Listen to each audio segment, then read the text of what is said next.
Vamos ao segundo vídeo das semanas com o sobre personagens da Bíblia.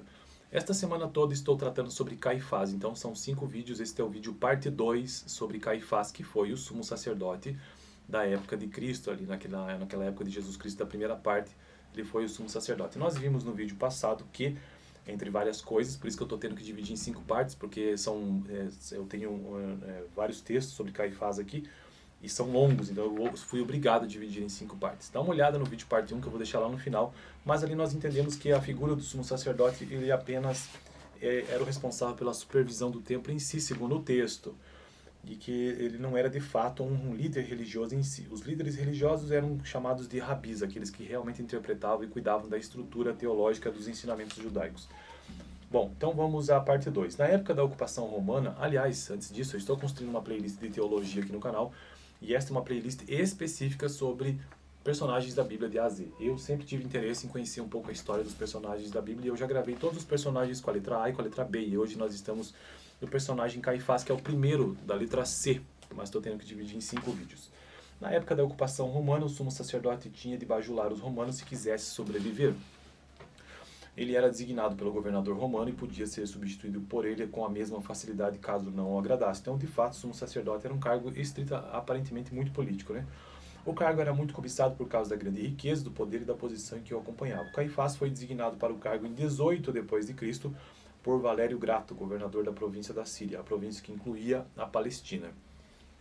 Ele foi o 5º designado em apenas 4 anos, mas ao que parece os romanos por fim encontraram em Caifás o que procuravam. Ele manteve o cargo por 18 anos, o mais longo mandato exercido por um sumo sacerdote já registrado.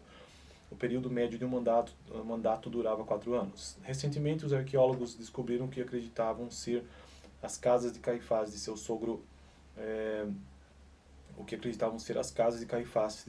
Anás, um sumo sacerdote anterior, e de alguns outros sacerdotes de alta posição social. Eles viviam de forma muito luxuosa e com todos os confortos de uma super elite.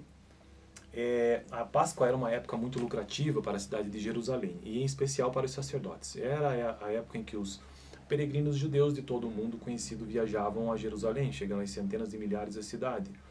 A viagem era difícil e perigosa, e havia grande probabilidade de que os viajantes se tornassem ritualmente impuros. Havia inúmeras formas de um judeu se tornar impuro, e apenas um homem puro podia entrar no templo dos judeus, né? Apenas por garantia, todos que entravam no templo eram purificados cerimonialmente. A forma mais fácil de fazer isso era se banhar em um tanque ritual chamado de mikvah, e depois oferecer um sacrifício, em geral, de uma pomba. Os sacerdotes cobravam uma taxa para fazer um mikvah, e outra para o sacrifício. Eles também tinham participação no lucro da venda das pombas. Além disso, exigia-se que os peregrinos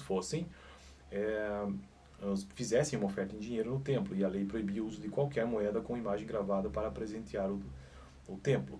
Como as moedas romanas eram gravadas com a imagem do imperador, as pessoas tinham de trocar as moedas romanas por dracmas judeus. Olha só, escambo mesmo, né?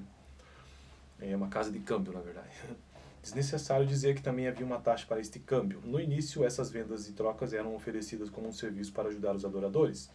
Os viajantes tinham dificuldades de trazer animais ritualmente puros na viagem. Os estrangeiros, em geral, tinham apenas o dinheiro usado em sua terra sem acesso ao dracma judaico. Para facilitar essas coisas, eles podiam comprar animais puros para o sacrifício e trocar o dinheiro na entrada do templo. Contudo, não levou muito tempo para que os sacerdotes, os mercadores e os cambistas descobrissem que tinha uma mina de ouro bem na entrada da casa do Senhor. É a esses que os evangelistas se referem quando relatam que Jesus entrou no templo e derrubou as mesas dos cambistas e as cadeiras dos que vendiam pombas. Então eu fico por aqui com a parte 2 sobre a história de Caifás. No próximo vídeo continuarei com a parte 3. Valeu, e dá uma olhada no vídeo 1 da parte 1 que eu vou deixar bem aqui sobre Caifás. Serão 5 vídeos sobre Caifás. Parte 1, parte 2, parte 3, parte 4 e parte 5. Valeu.